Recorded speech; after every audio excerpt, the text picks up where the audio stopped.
Coucou tout le monde, j'espère que vous allez bien et bienvenue pour une nouvelle vidéo. Ça sera le premier épisode des Diet Talk. Alors Diet Talk, peut-être que vous avez conclu par analogie, ça sera une série de vidéos où je vais lancer des sujets par rapport à la perte de poids, par rapport au changement de corps, par rapport à tout ce qui va concerner le fait de glow up, le fait de perdre beaucoup de poids par rapport à ma propre expérience, et je vais vous donner mon avis, blablater. Je vais vous inviter à donner votre avis également en commentaire. Il faudra vraiment différencier ces vidéos-là des vidéos conseils par rapport à la perte de poids qui seront directement disponibles sur mon site internet Ajafit. Il y a beaucoup de changements qui vont arriver parce que c'est là-bas où, comme je vous ai dit, où toutes les vidéos concernant perte de poids seront disponibles sous forme de pack là-bas. Le coaching, le programme et également les diet vlogs seront là-bas, ainsi qu'un nouveau projet qui arrive très prochainement où je me suis vraiment livrée. Mais ça, c'est une toute autre histoire et je vous en parlerai dans une vidéo vlog boss mom, bref, vous connaissez déjà. Donc aujourd'hui, comme vous avez pu le voir sur le titre, je pense que je l'aurais appelé corps post perte de poids ou post diète et exhibitionnisme. C'est vraiment pas un sujet que je pensais aborder sur ma chaîne, mais il y a vraiment eu quelques petits anicroches auxquelles j'ai été confrontée. J'avais envie de vous en parler et j'ai décidé de changer certaines petites choses par rapport également à ma personne, parce que ça m'a fait faire une remise en question par rapport à ma perte de poids, par rapport à ma confiance en moi, ma valorisation, mais également mon rapport à moi-même et le regard des autres. Je sais, oui, ça fait beaucoup. Donc sans plus tarder, c'est parti. Quand tout a commencé, c'est à cause de vous déjà, même si je m'en suis pas rendu compte, parce que vous savez, quand on est sur les réseaux et qu'on reçoit des réflexions, la plupart du temps, on va associer ça à de la jalousie. On va associer ça au fait que les gens, vous pensez que les gens veuillent vous voir malheureux et moche. Et c'est vrai que vous savez, quand vous glow upez, que vous commencez à être plus jolie, mieux dans votre peau, que vous avez plus les moyens, il y a certaines personnes qui vont être contentes pour vous, mais il y a d'autres personnes qui vont toujours trouver quelque chose à redire. Et dans le cas présent, par rapport au fait d'être exhibitionniste, d'en montrer trop après avoir perdu beaucoup de poids, et du coup moi c'est mon cas. Il y a à peu près 2 ans je faisais 120 kg, là j'ai repris un petit peu de poids, mais je n'ai pas repris tout mon poids, ou ne serait-ce que la moitié du poids que j'ai perdu. Et c'est vrai que au fil du temps, vous pouvez l'observer à travers mes vidéos, à travers mes posts Instagram. Après c'est vrai qu'il y en a qui sont plus disponibles, donc je vous mettrai juste ici parce que je les ai gardés en archive. Je suis passée d'une personne qui était vraiment recroquevillée sur elle-même avec ses 120 kilos, et petit à petit je donne l'apparence d'une personne qui a confiance en soi. Plus je m'affinais, mais en plus de ça, j'en montrais de plus en plus de mon corps en fait.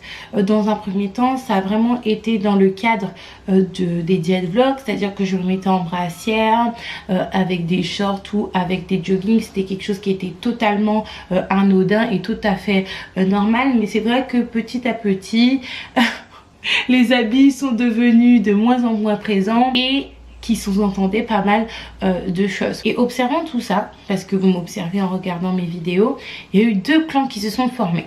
Les clans des personnes qui étaient fières de moi et qui trouvaient ça normal en fait que je m'expose ainsi et que je sois fière de mon nouveau corps, et surtout que j'ai atteint ça toute seule, sans aide externe, sans coach de sport, sans nutritionniste, bien sûr supervisé par mes différentes visites chez le docteur généraliste.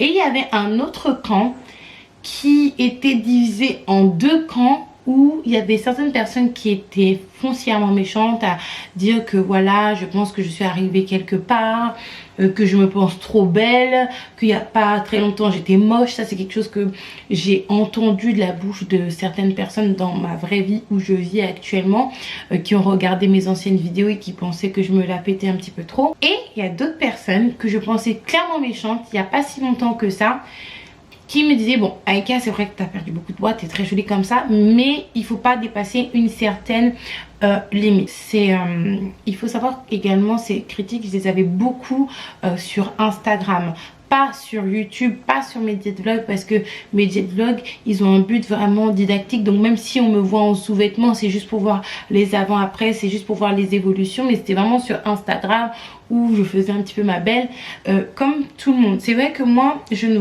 prenais pas la chose bien, dans le sens où avant, j'avais vraiment beaucoup de mal à m'accepter. Je m'aimais pas du tout avec mes 120 kilos, je me trouvais moche, je me trouvais pas belle, je me trouvais pas attirante pour moi-même. C'est à dire que si on allait me montrer une photo de moi sans que je sois moi, vous savez, cet effet de dépersonnalisation, et ben j'allais pas dire que Aïka était une belle femme, et maintenant que j'étais plus ou moins la femme que j'avais envie d'être, on me reproche ça. Moi je prenais vraiment pas beaucoup ça. C'est pour ça que la plupart du temps je supprimais les commentaires ou je ne vous répondais pas, parce que je n'avais pas envie de rentrer dans des guerres inutiles. De toute manière, c'est mon corps et mon Instagram.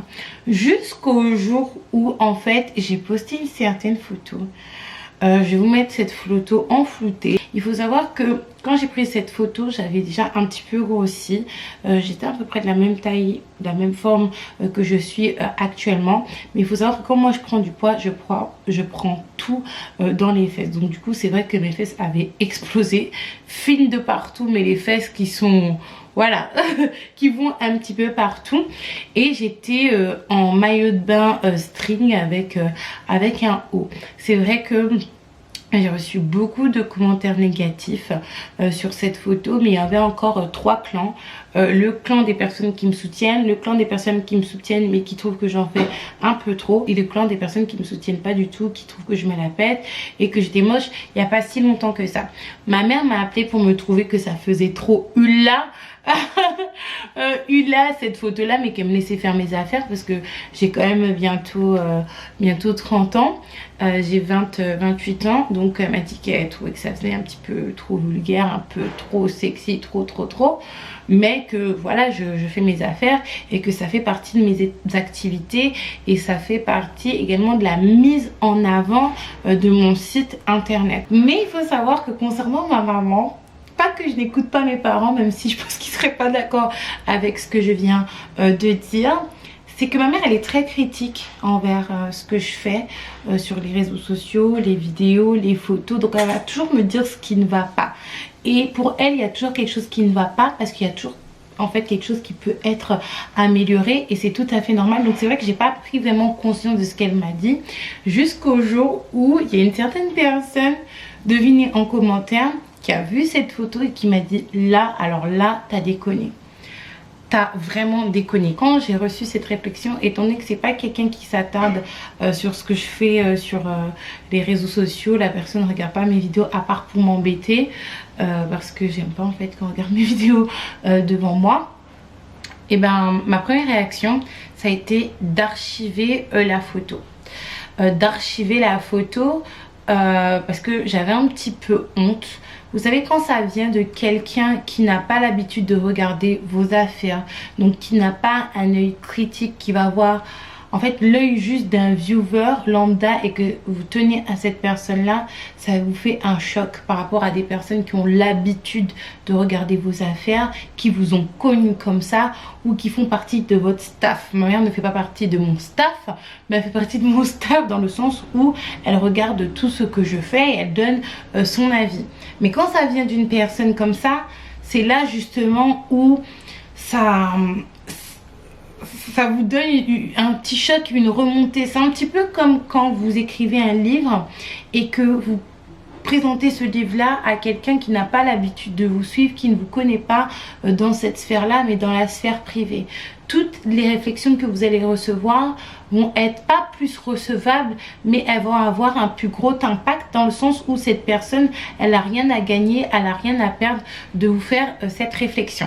Donc c'est vrai que ça m'a fait un choc. Donc j'ai archivé la photo et je me suis posé la question de pourquoi la personne m'a dit ça. Qu'est-ce qui n'allait pas et qu'est-ce qui ne va pas dans mes publications en fait.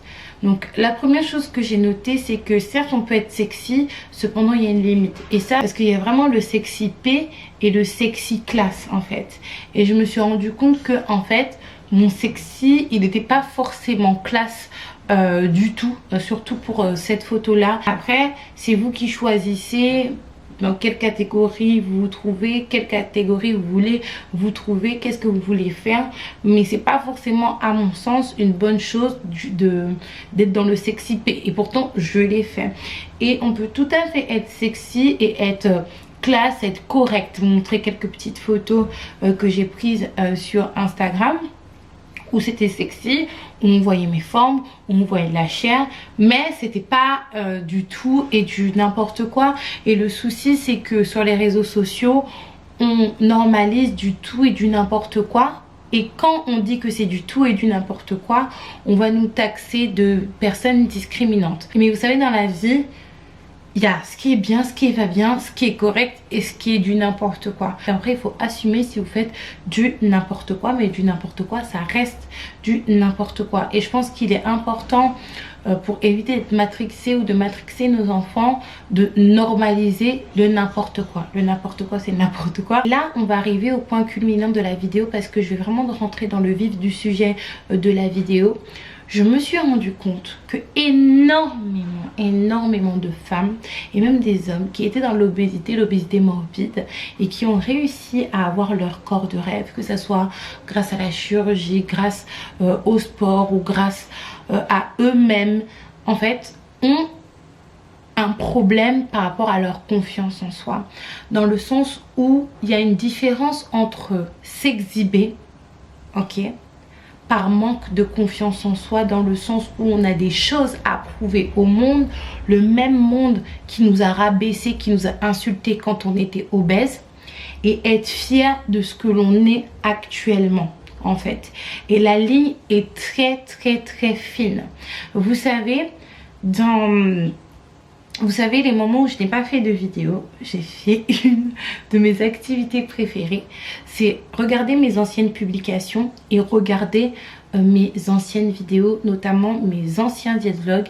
Et on voit en fait que au début de mes diète-vlogs, effectivement, je suis vraiment minée, je ne suis pas bien.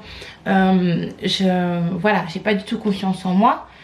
On voit au bout d'un moment que je bascule dans le fait d'être fière des progrès que j'ai accomplis et là où je suis arrivée, alors que finalement j'avais perdu quoi, peut-être 20 kilos, et j'étais encore à 100 kilos, et ça se voit en fait parce que je montre mon corps, je montre mes progrès obtenus en toute modestie et sans en faire trop en fait. Et au bout d'un moment, alors que j'avais déjà quand même passé beaucoup de paliers, je suis basculée dans le manque de confiance en moi, dans le sens où même si j'aurais dû avoir encore plus confiance en moi qu'avant, sans doute que j'ai eu moins confiance en moi. Dans le sens où quand on se montre, et surtout qu'on en fait trop, c'est surtout ça en fait, c'est qu'on a quelque chose à prouver.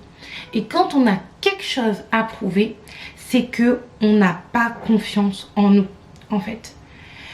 La seule personne à qui vous devez prouver quelque chose, c'est vous-même. Et c'est pour ça d'ailleurs dans la première partie de mes diète-vlogs, si vous regardez bien, j'étais fière de moi et j'avais confiance en moi. Pourquoi? Parce que j'ai pu me prouver à moi-même. Et ce n'était pas aux gens que je prouvais quoi que ce soit. Et après, j'ai basculé dans le fait de prouver aux gens qu'ils avaient tort, prouver aux gens que ceci, prouver aux gens que cela. Après, vous savez, dans ce mécanisme de fait de changer et de surtout faire le contraire de qu'on vous prédestinez à faire, vous prouvez aux gens qu'ils ont tort. Mais quand dans votre action directe, vous en faites trop, et ça prouve que vous avez un manque de confiance en vous. Et beaucoup de personnes qui ont perdu beaucoup de poids, regardez bien, sont dans l'exhibitionnisme extrême. Et moi clairement c'est ce que j'ai réalisé. J'ai réalisé en fait que je voulais tellement prouver aux gens que voilà, tu as beaucoup parlé, mais regarde, je suis jolie, regarde, tu me dis que oui, je carre sur les gens maintenant, que je suis comme ci comme ça, mais que avant j'étais très moche, mais regarde comment je suis aujourd'hui, c'est aujourd'hui qui compte, c'est pas hier. Je me suis rendu compte que j'avais confiance en moi, mais j'étais plus dans un rapport conflictuel, de dualité avec autrui, au lieu d'être dans un rapport de sérénité avec moi-même. Et n'hésitez surtout pas à observer autour de vous. Vous allez voir que ce que je vous dis est juste véridique et que je ne suis pas là en fait pour tirer sur qui que ce soit, parce que je l'ai fait aussi moi, réalisant tout ça, et ça m'a pris du temps hein, parce qu'effectivement il y a eu l'épisode de la photo que je vous ai expliqué, et après il y a eu quelques petits épisodes par rapport à ma garde-robe, et c'est juste peut-être il y a quelques semaines que je me suis dit non Eka, en plus tu as atteint un certain âge, tu as des enfants, tu as un petit garçon dont les camarades te regardent d'une certaine manière. Au bout d'un moment ça risque de faire des problèmes. Il faut être quand même un petit peu sérieuse et faire des choses sérieuses, et c'est là que j'ai décidé de changer mon style vestimentaire et de changer justement ce rapport à la confiance que j'avais en moi suite à ma perte de poids. J'ai perdu du poids pour moi, pour ma santé, et non pour les autres en fait. N'hésitez surtout pas à me dire du coup ce que vous en pensez, si vous faisiez partie de la team qui pensait que j'en montrais trop, si vous êtes un hater, si vous faisiez partie de la team qui pensait que c'était tout à fait normal. Ou dites-moi, et dites-moi si vous avez perdu beaucoup de poids ou pris beaucoup de poids, parce qu'il faut savoir qu'il y a des personnes qui sont très très minces et pour eux l'effet salvateur de leur changement de poids, ça va être la prise de poids et non la perte de poids, et c'est là justement qu'ils vont se sentir mieux dans leur peau. N'hésitez surtout pas à me dire si ça vous est arrivé également, et quel est votre avis sur le sujet.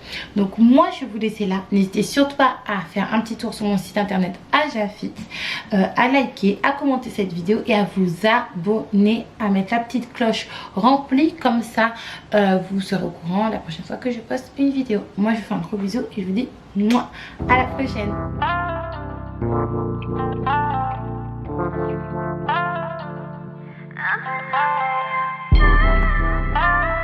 I'm alive.